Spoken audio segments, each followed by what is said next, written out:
النهاردة الأسطوري حاولت إني أصير مشهور في حساب التيك توك خلال 5 أيام. وهل وصلت لل1000 متابع؟ معرفش إزاي مش واصلين ال1000 مشترك وإحنا بنقدم العظمة دي.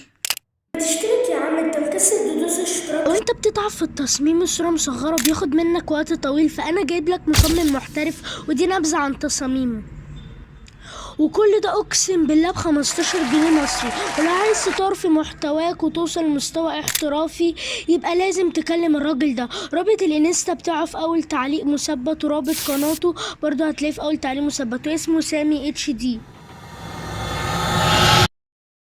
الاول دخلت صممت الايديت المضحك ده علشان الريتش،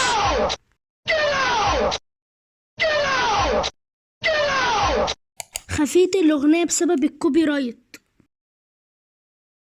وبنشره على التيك توك. حط لايك واشتراك بقى عشان نوصل ل300 مشترك.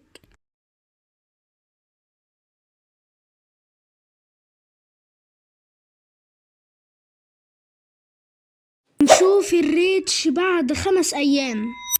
صممت الايديت التاني، خفيت الصوت برضو بسبب الكوبي رايت. بس ايه رايكم في الايديت؟ اسم الاغنية منتجم رجادة، تعبان قوي في الايديت ده.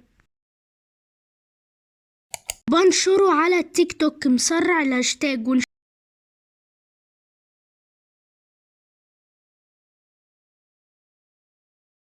شوف الريتش بعد 4 ايام.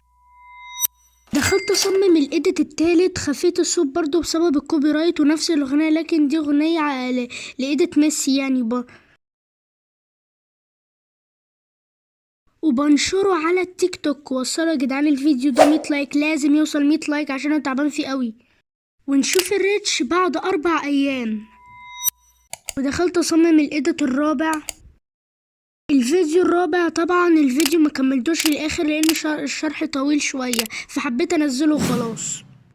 وبنشره على التيك توك. ونشوف الريتش بعد يومين. دخلت اصمم الايديت الخامس والاخير، وخفيت الصوت برضو بسبب الكوبي رايت. والاغنيه المره دي بقى مختلفه، اسمها نوبة تيديليو. وحبيت اعمل ايديت المره دي بقى عن نفسي كده. بس ايه رايكم في الايديت؟ يعني حبيت اتفزك بقى.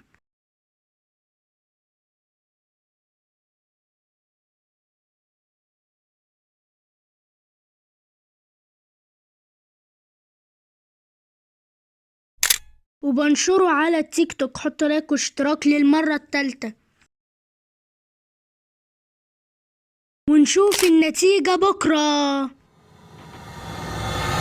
جاهزين يا شباب؟ شوفوا الريتش بعد 5 ايام.